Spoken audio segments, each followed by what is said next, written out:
All right, welcome to another episode of Chopp'n It Up, Chop Shop Racing League on iRacing. You could see us on YouTube, Facebook, TikTok. We got all that fun stuff.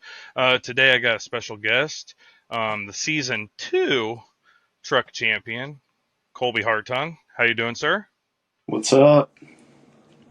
Another day, another dollar, living the dream. I wanted to talk to you first about the last Talladega race we had. hmm Because you and we were going drag race that if you didn't have any help behind you. I Well, mean, I had a little bit of help. you had a little bit of help. I mean, he was glued to your bumper, and it was going to we were going to be bumping and banging the whole way down the front stretch, and see what happens. But unfortunately, I didn't have any friends. And you gave a lot of credit to those teammates. What I wanted to touch base on because it seemed like there's not a lot of guys in there. There's a lot of guys that like to run together, right? But there's not a lot of guys that say, "Hey, we're a team and we're going to run as such." When did you start doing that? Has it always been like that? Is it something you and your boys just came up with? You're like, "Hey, let's be more competitive within the league and actually have a team." Oh Lord, it it goes way back to this storm racing stuff. Originally, it was Wolfpack racing. Actually, it was before that.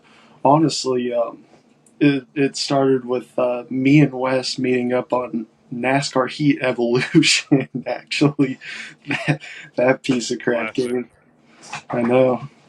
Uh, that game was a mess in my opinion.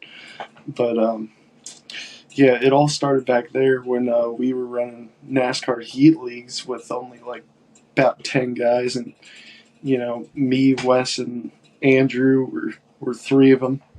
Um, and we just always hung out after the races and played different games and stuff like that. And you, we really built up some kind of bond like all throughout the years because that was a while ago when we started racing together in leagues. Jeez, um, So I mean, but yeah, you guys have been teaming up on people for a quick minute.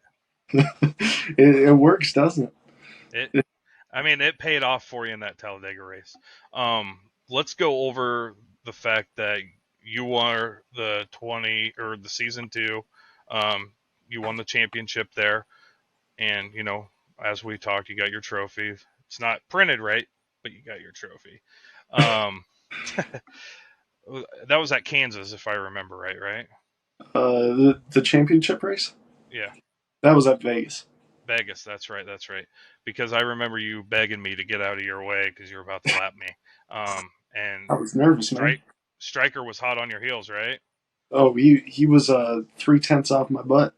Okay. Let's go over that.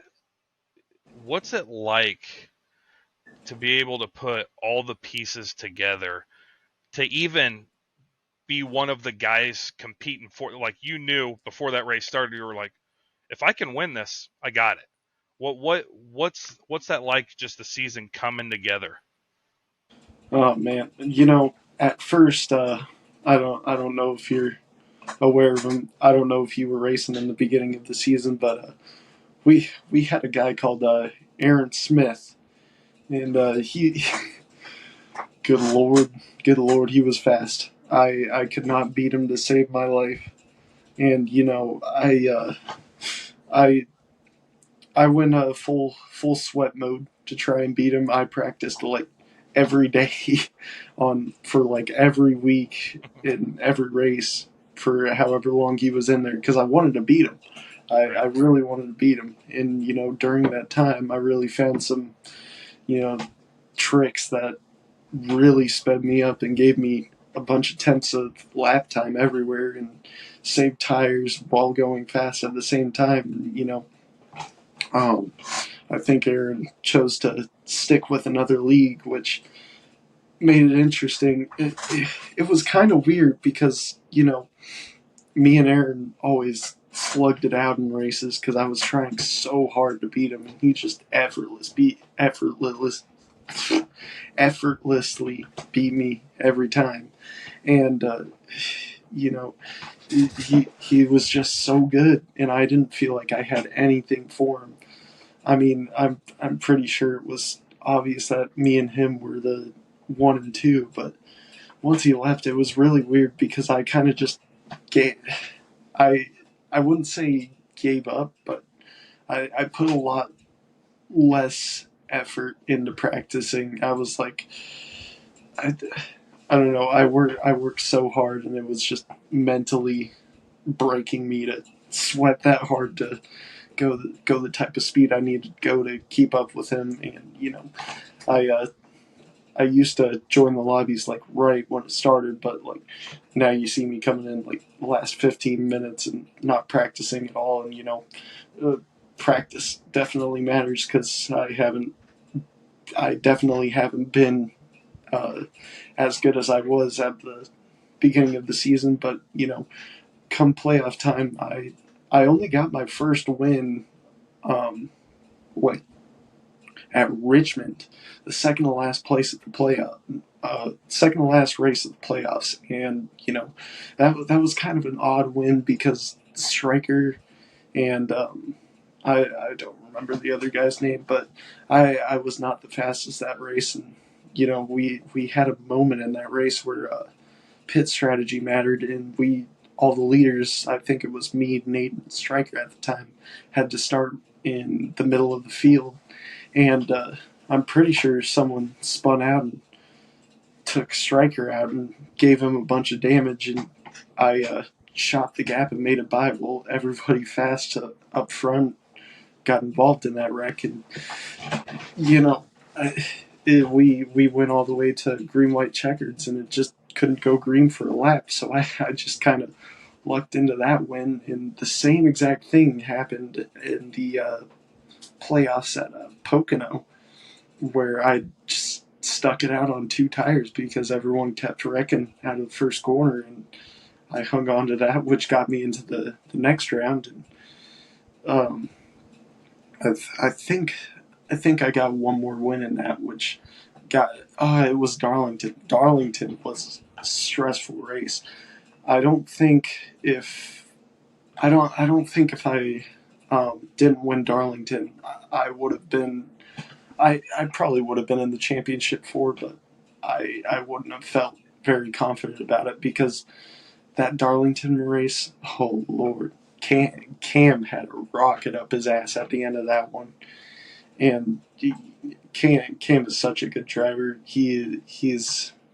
Um he has really good speed. Unfortunately, he everywhere. has he hasn't been able to race with us the past few weeks, but he is a really good driver, and I can't appreciate him enough for how good of a competitor he is.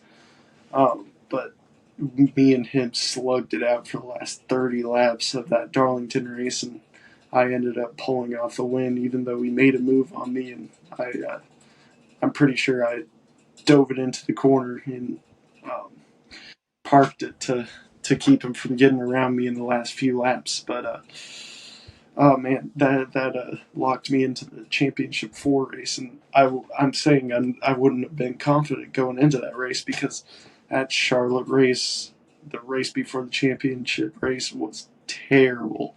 I kept getting caught up in every wreck. I don't even think. I think I finished the race, but I was like last on the lead lap. I got caught up in a late wreck. I wasn't even like top five in speed that race. It, it was terrible. I couldn't figure it out, but I cleared all that out of my mind going into Vegas, and I got a little bit of practice in there. But when it came to race time, I thought I was in huge trouble because Striker and Cam got by me pretty quickly, and they stayed in front of me. So I had to do something and used up some tire to get that track position in stage two. Unfortunately, Nate got wrecked out at that point, but Yep. stage oh man, stage two. I pulled out all the stops to try and get the track position, and I got myself in the lead. But some untimely cautions came in the third stage, which made actually no cautions came in the third stage. I'm pretty sure, which made it interesting because we all had to do a green flag pit stop, and me, Striker, and Cam were all like we were under a blanket the whole race. We were all pretty equal speed, and I knew it would come down to strategy. I didn't want to be the first one in, but I also didn't want to be the last. I wanted to be that happy medium who got both into pit road pretty quickly as a response and also slightly fresher tires than the person who got the time advantage of coming in first. And the huge move to win the championship me um, me being able to hold off Striker charging hard as I was coming out of the pits into three. And oh, thank the Lord for lap cars, because if there wasn't a lap car on the high side of me that I pinned Striker to, I would not have won that championship, because Striker was hot on my tail, and I was able to hold him off for the next 15, 20 laps. That was the most stressful 15, 20 laps of my life, but I was able to pull it off and get the championship. And apparently I didn't do a good burnout, so I apologize for that. Well, and with season 3 here now, we have a new sponsor, Speedy Trophies. We always want to give out a shout out to all of our sponsors. So, Speedy Trophies, thank you very much. We appreciate everything you do for us, and we'll always be a returning customer. Um, with that being said, with season 3, the whole rules package has changed, um, with the points, obviously. So winning you're in is no longer a thing. And you were talking about, Darlington having all these wrecks and you just couldn't get out of the way. What's your goal going into this season with, you have to be consistent all year long, and you have to keep you have to stay as clean as you possibly can. And, as with being clean, you lose speed. It just, they come hand in hand. So how do you capitalize on staying clean and yet running up front as much as you possibly can?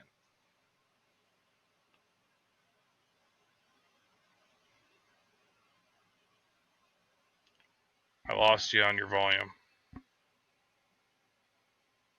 Did you mute yourself?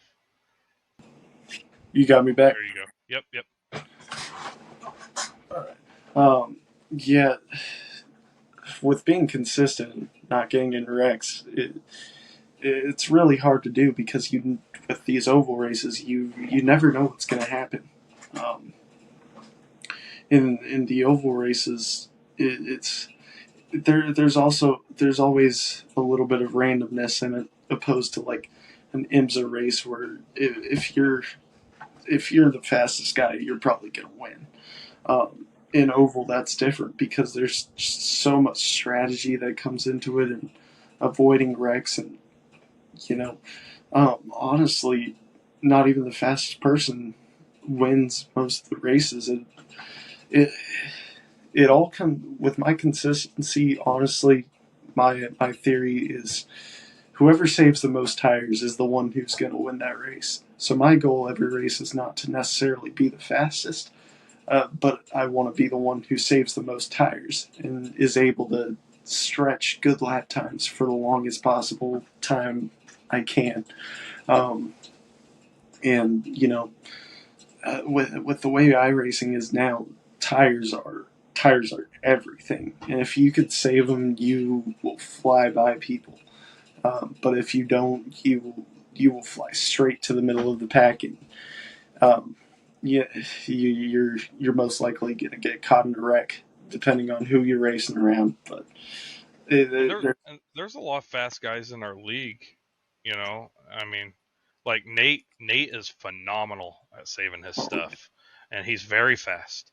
Who who do you think your biggest competition is, or what group of guys this whole season? Because I mean, you got a target on your back now, man. oh Defending yeah, champion. You got to back it up. It's you walk the walk. Now you're going to have to repeat. people want me. Uh, it didn't start well with that 12th place finish to start the season for sure. But the group that I usually feel like I'm always around is my biggest rival, I'd say, is Striker. If anyone's got my number, it's Striker. Because he's just so quick. He is. I I'd rank him, Striker, Cam, and Nate, and depending on what track and car we're in, I throw John and Mark in there too, because they're Mark Odell, I should say. Um, they are pretty quick, and I Which we built this whole schedule around, by the way. So you're welcome, Mark. yeah, I thought that was odd.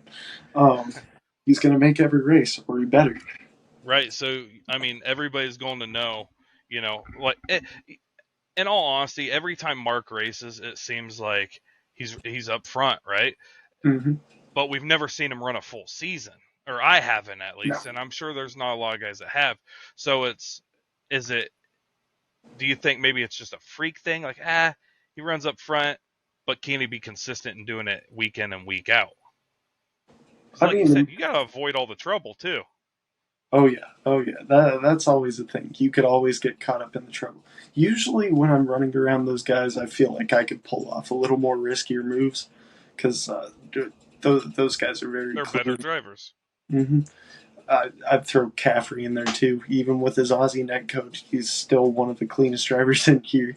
Um, he probably right now, if he's listening to this, say yes sir or something along the line. I would love to get Caffrey on a podcast because He's never such a you great never know what's going out of that guy's mouth. Never know. Oh yeah, but uh, it's easy to stay consistent when you're around people you trust. I'd say, but yeah, Mark, I wish he would run a full season, which it looks like he's going to be able to this season. Yep. He's got some speed, and I think he'll show that. You know, last season he came in pretty late. I think he'll show this year that he's got what it takes. He's going to be a championship contender this year, in my opinion. Well, and I think John Hammond will too. I Oh mean, yeah, I oh think yeah. after him getting um, that win, um, like I spoke to him on his podcast, he had you could just hear it in his voice. He Mm-hmm. has the motivation now, and he has the confidence now. He knows he could do it. Right. That's And all it takes. like he said, I knew I could do it, but it's one thing to know you can do it and one thing to do it, and that just it concretes it in your brain. Um I did want to circle back. You said Aaron taught you, how to save tires and be fast while saving tires. So, what's the secret? What's everybody in here missing? What do you know that I don't know? What's going to help me be faster? Give us some juice here. Help a guy out. I don't know if I could give you like my main secret, but the only person I've given like the big secret of what I do is it was John. Because he was really bad on saving tires, and my big secret is it definitely helps with saving tires. It's I mean, I'll give a hint. It's about your throttle modulation, what you're doing beginning of the corner, about to get to mid corner, what you're doing on the throttle mid corner, what you're doing just after mid corner, and what you're doing getting out of the corner. Because it's all Which could be a broad spectrum of what you're mm-hmm. saying. So, thanks for nothing. Yeah, you're welcome. It's a whole process that would take like hours to explain. John tried to do it, and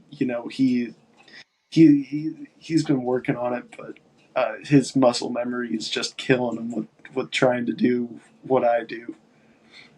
Well, and with the muscle memory thing, how long have you been doing iRacing or simulated racing for? Uh, Hold on, let me pull up iRacing right now to make sure. But I think I've been a member on iRacing for 5 years now. And you've Um, been racing every step of the way there. oh yeah. I started out on a crappy Thrustmaster T80 wheel or T180 or whatever it's called. The not I started out on Logitech G29s. oh yeah. Uh, the actual rubber band steering, it was Yep. great. uh, Yeah. till you get direct drive, and then you realize I'll Hmm. never go back. Yeah, the wheel I've most raced on iRacing though by far has been the G29. That's definitely a great starter wheel, but with the price point they still have it at $250. Fanatec, Moza, all those guys they're about to run on out of business because honestly, you could pay the extra 100 for the direct drive they're offering, and um, I wouldn't say direct drive necessarily directly impacts your speed, but it definitely gives you more of that feel and what's going on with the car, and the immersion it gives you is insane. Yeah, for sure. Where are you racing out of? Where you live? What state? Right now I'm in Savannah, Georgia, but Georgia. Okay. for I most of just the drove through there by, as a matter of fact. really for Yeah, for when I was in most of South the Carolina. for most of the season I was in a little town called Junction City, Kansas. But I decided a move was needed, so I moved out to somewhere I really want to live for the rest of my life, and that would be Savannah, Georgia. I can understand. Savannah's a beautiful area. Oh yeah. I'm down in Florida. Hammond's up in Ohio, so I like to get a feel where everybody in the league and everybody that I do a podcast with is kind of located to show. We're all scattered out. You said Junction City, Kansas. I used to drive a truck, and I'm from Iowa. I've ran through Junction City 1,000 times, and you're right. There's a four-way stop there. That's about it. I mean, there's Yeah. not much outside of it. That all being said, I wanted to touch base with you because I like to pick and feel everybody. Is because Chop Shop 9 times out of 10 when I talk to somebody, Chop Shop's their main league, and then they have a bunch of side leagues. Just because Chop Shop does a lot of unique things with the trophy system. They're constantly doing different events and et cetera, et cetera. What is it? Do you think the admin team can do differently to make Chop Shop grow even further? What would you like to see in the future? Oh man. I'm kind of enjoying the league and sit along for the ride type of guy. I don't know. I don't really know what they could do. I mean, they've already expanded to doing adding so many extra things like this podcast, for instance. I mean, the they're expanding and adding more series. Um, I mean, I don't think there's much to be changed in my opinion. I mean, obviously there's people out there with ideas, but I think the point system and the claim system they have right now, and the the admins they got, and everybody making this league function, it's some of the best you could find out there for, I guess, an unofficial iRacing league. Right. Well, and we're sponsored by. I can't say we're sponsored. We sponsor Signature Esports, Mm-hmm. and Jason does a phenomenal job broadcasting all the time. And every league event that he's broadcasting, there's Chop Shop right there Mm-hmm. on his broadcasts. So I mean, not that it's a slap in the face, but it's if you don't know us, you're gonna know us. Oh yeah. Well, me and Jason actually go way back. He's actually the reason I'm in Chop Shop because I was actually one of his OGs that raced in his first ever season when he was actually running iRacing leagues instead of just broadcasting. He was doing both at one point, and me and Wesley Straight were both in his first season. And I definitely was not as fast back then. I it was a difficult crowd to race around, but some things happened, and I actually had a pretty brutal leg injury in high school sports, which kept me out, and I couldn't race for a long time because of it.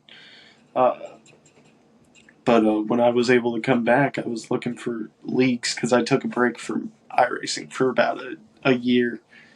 It, actually, more than that, about yeah, about a year from iRacing, league racing, and I looked to see if Jason was still streaming, and he was. And I wanted to get back into it and saw that he was streaming Chop Shop, and I watched a couple races, and it looked like a really good group of guys. So uh, I joined the Discord and got signed up, and John and Stryker super welcoming, super welcoming. It definitely is a good crowd of people to be around, and I've stuck with them ever since. And did you find out how long you've been iRacing for? Are you still looking up on Uh, that dinosaur computer of yours? yep, 5 years. I was right on. 5 years. Okay, so you've been racing for 5 years and going hard. Obviously you took a break because you just said so. Um, have you? Do you think with you would consider yourself a veteran, right? Yeah, yeah. I mean, got I guess 4 years of iRacing under my belt. Right. Would have you ever found yourself, take this how you want to take it, putting taking somebody under your wing, teaching them the ropes, trying to elevate them? Is that not your thing? What are you doing when you're racing with new guys? And maybe you meet somebody, you hit it off with them. You know, is it something that you want to look into? Something you're just like, to, to each their own, type of thing. I mean, that's kind of along the lines of what me and Wes have done with you know Pat and Andrew and each other, honestly, because with our team, we work with each other for pretty much every race we all know we're going to be at, and we've done numerous endurance races. We've done a couple Daytona 24s. We've done like 3 or 4 Bathurst 12s. We've done a ton of endurance races together. So we definitely pass around tips, and if someone figures something out, we're gonna share it with the group so that everybody has the chance to be as good as they could possibly be, and give them any sort of advantage we can. Because I mean, that's what teammates are for. I mean, um, we've just all progressively gotten better together, and we've shown it. I'm pretty sure. Oh, absolutely. I mean, it's always, if you like the Daytona race, you get around one and then there's another one right there. And it's Hmm. like, God, then there's another one of you. It's like, how many of these guys are there? Like, get out of the way, But you guys, it's not necessarily that you're going slow. It's that you got a different strategy. And obviously you're sticking to it, right? Hmm. And, I see a lot of, me still being new to the league, which I am new to the league. I'm not new to iRacing, but new to the league, is I struggle getting somebody to work with me, at Talladega, Daytona, the plate races where you need help. Um, and going back to the whole putting somebody under your wing, I kind of feel like Nate has done that for me. He's always went out of his way to help me, told me, everything he wants because, he doesn't want to blow people out of the water. He wants to race for it. And I think that's a stand up thing for him. And it's hard to get hooked up with one guy out of 35 vultures on the racetrack. So I think it's a good thing, having, three other guys that's going to run the same race with you. You know, um, what tracks you're going to be at, how fast each one of you is going to be, what kind of idea for setup wise. Along those lines, the question I have is, in the middle of the race, do you guys already have predetermined pit stops? Are you guys experimenting, each one of you, like, hey, you pit at 10, I'll pit at 20, and we'll see which way is better? Is that all something that you guys study leading up to that race? Um, if it's an endurance race where it's like 12 or 24 hours long, then we have pretty much every pit stop and stint laid out to each driver and what lap or time of the race we're gonna pit. But like if it's a race like Chop Shop and Oval, that the races are so unpredictable. It's just we all kind of do our own thing, and if usually if one of us makes a call, we all follow, and uh, it usually tends to work out. But those endurance races, we set up, we start working on setups like about a month out from like this Daytona 24. I mean, I'm gonna put in a few practice laps to just see what it's like this week with the IMSA series, and we're gonna work together to try and win a race in that. But I'd say that portion of the teamwork definitely shows up more in our endurance races we do. Um, yeah, I mean, I could see that. I mean, a month out is a lot. I mean, you can get a lot of work done in that amount of time, and obviously, like iRacing is coming out with their new tire package, Mm-hmm. all these updates. There's something constant. Fanatec comes out with an update, changes how the wheel turns. There's so many. How do you guys navigate around changes like that? For all you need a graphics card change and you lose FPS or you gain FPS. Like all these little micro changes always affect everything, especially in this when it's real time. How do you guys navigate through stuff like that? Uh, I mean, it's. I'm still kind of in the getting used to phase of direct drive, so like the Fanatec updates and all that, it doesn't really change much for me because I'm still learning. I don't know like necessarily what things do yet because I haven't had enough racing on direct drive to like know. And um, like these new pedals I just got. Uh, Jesus Christ. It's a pair of Acetec La Primas I got from former truck champion Adam Pettit. Um, and those things, the brake pedal pushing on it, it's it's like pushing on a wall with the load cell on it. It's definitely something different and something to get used to. And it's just you, you got to put in laps and get used to it, and eventually you'll catch on and get fast at it. Well, and I was going to ask you about that because Stryker's religious about him, right? Like, because he has a set. I have Hodgenfields, and that's what he started with. And I'm like, well, dang, I spared no expense, building my rig, right? And Yeah. I'm like, did I just buy the wrong pedals? Because everybody's sitting here telling me, and like I asked him, I was like, dude, what did I do wrong?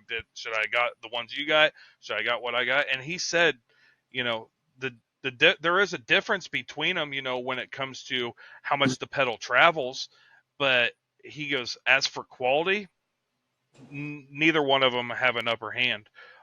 And I was going to ask you about that because as the truck series goes, we're going, we're going to see some small tracks that's going to require braking. I mean, how are you going to prepare yourself for that? Because I mean, you can't just show up 15 minutes to practice like you said you have in the past and hope that the brake pedals, your muscle memory is not going to be there. So I mean, how are you going to prepare for that? I don't even know. I haven't even done an oval. I've only done road on these new pedals. I only got them last week, and I haven't even done an oval race yet, other than that Daytona race, which didn't really help with learning how to drag my brake. So Right. this Atlanta race coming up, I'm gonna have to learn to drag my brake or do something because it's gonna be a completely new sensation with these new pedals because I wouldn't say a lot harder to press down on them, but it's definitely a different feeling going off of muscle rather than travel on the brake. Right. And what do you have this on? A chassis or is it something homemade? It ain't a bunch of two by fours like John has, is it? No, no, no, it's not. It's right behind me actually. If you can see this, Okay. it's a little GT Light rig. I Oh, got a full. one of them that folds up. Yeah, yeah. I got a full budget setup rig. See that, guys? No matter what, and those rigs are fairly cheap. I don't want to use cheap as a loose term, saying they're low quality because clearly they're not. You're the truck champion, but what I'm saying, people, is it doesn't matter. I have a $16,000 rig, Mm-hmm. and your rig's not even remotely close to that, and he is much faster than me. My A rig, lot. my rig's under Uh, it's pushing above $800 now that I got my shifter that actually just came in today. Well, and now you gotta get used to the clutch pedal on those Ace Attacks, right? Uh, yeah, I gotta get it calibrated because the Ace Attacks are you got to do weird stuff to them to get them how you like. Well, and I bought the 3 pedal combo, and I was using auto clutch because I thought I would go through the gears faster on restarts, and then I realized that I use my clutch more for saving fuel than I do shifting gears, and that's what's important. The only thing I haven't gotten accustomed to is downshifting, because if you're riding the brake just right and you're losing speed, you can downshift without hitting the clutch, but you got to do it just right. If you don't, like under caution, you got to clutch it in, and that's I've messed up a couple, but I mean it's all a learning curve. I'm sure you'll pick it right up. I mean you are the season 2 truck champion. Yeah, I mean Champion got perks. the thing is with the Ace Tech pedals, what I'm actually gonna set up and do with the clutch pedal now that I have the shifters, you could actually make the travel like extremely short, where it doesn't necessarily feel like it's pushing down a wall. It feels more like a throttle pedal, but you can make the travel extremely short. So I guess I could find the sweet spot and modulate it where I could get through the gears extremely quick because I was able to do that on the Logitech G29 because their pedal set's actually pretty good for Yep. what you're getting. I will say that. But I you I you do could I get do like them. yeah you could get through the gears real quick on those things, and I'm hoping to get that same sensation on the Fanatec shifter and Ace Tech pedals. Well, and obviously, to be fast, the most important thing, and this is my personal opinion, and I think most people would agree, the most important thing is being comfortable. And it's not even being comfortable with the pedals. It's just if you're sitting down, and it feels like you're sitting on a rock, that rock's going to be a pain in your butt. Obviously, you're sitting on it. So that even goes for pedal placement. I've moved my rig around 800 ways already, and I'm still not fully satisfied. And it's just I think it's going to take time. I mean, you get new pedals now; they're going to feel weird. You might want to sit closer so you get a little more pressure on that brake. You might want to sit farther away. Who knows? No, I want to sit farther. Those pedals are the brake is set up at 90 degrees, so if I sit closer, it's like a really weird angle with my braking foot. So like I try to sit far so my foot is also at somewhat a 90-degree angle because that thing's like a wall pushing it down. It's all about leverage with those things. And I'm assuming you brake and throttle with 2 separate feet, right? Yeah, yeah, yeah. Because for some reason that's weird to Striker. I And I'm from the Midwest, and I've done that my entire life. Even driving regular cars, I always brake with my left foot. So evidently he uses his right foot for everything. I don't know how he I does it, don't but that's I what he don't does. I don't get that one. Well, I use only my right foot when I'm driving um, in real life, but sim racing, I don't know how you do it. You just don't have the timing. No, and you got to have that your left foot there on the brake ready at all times.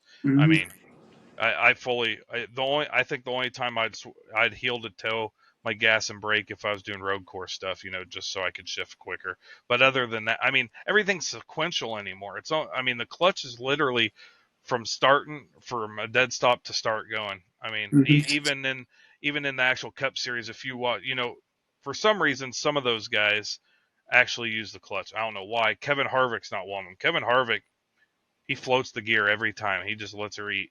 Kyle Mm-hmm. Larson, I watch him clutch it a lot. So, and they're two very good drivers. So who knows? I don't think there is a right or wrong way. Yeah, either way could be quick. Honestly, personally, I clutch it in because I mean I don't know. I feel like it. I guess I don't really have a preference. Well, I do have a preference, but either one could work. I just prefer to clutch it in. See, and I clutch it in as well, but I don't lift off the throttle. You Oh got to yeah, be fast. You got to be fast about it so you don't over rev the car and break the tires free. But if you do it just right, just like earlier, I won that race based off a restart, and I I mean I told you I was going. I was like, I won't slide the tires. I I knew wouldn't the say guy down below me would. I wouldn't say that race you were doing before was all that restart. It was kind of the person in front of you spun the tires and wrecked the top two. Brother, it doesn't matter. I had the traction and I got around him before the That's true. yellow came out. So I had the grip. Um, I think you've given a lot of people a lot of insight on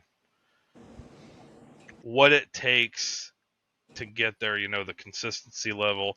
Regardless, man, I mean, you're the truck champion. You're still nervous during races, I'm assuming, right? Oh Lord, yeah. The most nervous I've ever been in a race was the last 15 laps of that Las Vegas race for the championship. I, Just worrying not to mess up, right? you heard me on the mic. Yeah, you were begging me to get out of the way. And Stryker came off that corner right on me, and I'm like, I'm not going to move. I'm just going to stay where I'm at. And I think that actually hurt him being behind, because I think he was trying to pull a little draft off me. But I think that almost hurt him a little bit to where he should have just grabbed it for a split second, just like a side draft, and launched around me. Um, and you kind of caught me in the middle of the corner, so it didn't phase you like it did him. I was about to pop a blood vessel that race. Hey, man, it happens. And, I do respectfully wish you the best, but I am also a competitor, so Yeah, you got to come out and I beat me. I hope you slip up. That's like our Talladega race. You were blinking a lot in front of me, and I'm like, we'll see what happens. If I hit him, I hit him. I That's obviously something you knew you were fully prepared to happen. Fortunately, where did you finish in that race? Are you talking about the? You mean The the Daytona Daytona race? race. Not. Yeah, the Daytona. Yep. I had some bad luck near the end with people arca braking. That's something to be worked on with the others. But I finished P12 because I cold trickled the last lap when everybody decided to rack in. It worked. Listen, man, 12th place ain't bad when there's 30 plus cars on the track. And just so anybody watching this that doesn't understand, ARCA braking is not braking at all. That's what that term means. I got arca. A lot of I people get got stuff like that confused. I got arca braked 5 times that race. It was not fun. I even dove down to the grass for a wreck and still found a way to get arca braked. Well, yeah, it's some people try to get it. All depends too. Obviously, if you're fishtailing, there's points where you can just gas it up a smidge to kind of straighten it out or brake a little bit. You're always flirting with reality there. But I mean, when you're fully blown, spun out, lock your brakes up, people. Oh I yeah. mean, Come on. lock them up. You're already going to the back because you just tore your truck up. There's no point in even trying to race at this point. If you see the wreck coming up and you've already slowed down and you know you can get by all means drive it through. But if it's right in front of you, brake. Ride your brake. Don't lock them up. Ride your brakes and try to avoid it the best of your ability. You're just gonna make it worse if you gas it up into there. Oh yeah, you're going to ruin your truck. You're definitely going to ruin the guy that already ruined his truck even more. That's the worst thing. But I think there's a lot of terminology on iRacing that a lot of people don't understand. And like ARCA brakes, I want people. I was new at one point. I didn't know what the hell that meant. And I was one of those guys first starting out too that I tried racing through the wreck because I thought I was going to gang all them spots. It doesn't work. Caution's It already does out. Doesn't matter. exactly. It doesn't work that way. Um, and I think we touched base on a lot today. And I don't want to be like Jason say, give your shout outs. But if you'd like to plug something, now's the time. I mean, I guess shout out to you for putting on this podcast. I think this is like the second one you've done, right? Yep, Uh, you're number two. so the first one looked great. I watched a little bit of it, but huge shout out to John and Stryker for starting this whole thing and giving me a platform to race on. Because I mean, without league racing on iRacing, I wouldn't say it would be boring. It just wouldn't be the same running officials every day. Yeah. And it's just like running a squad in Call of Duty. I'm not sure if you've ever played Call of Mm. Duty, but you know, this is something you want to do with your friends, and then I think it manifests itself to something that's so competitive that you also do with your friends, and then you meet other people that are potentially friends, and then it's just we're all friends until once the green flag drops, we're not We hate helping each other. anybody, right?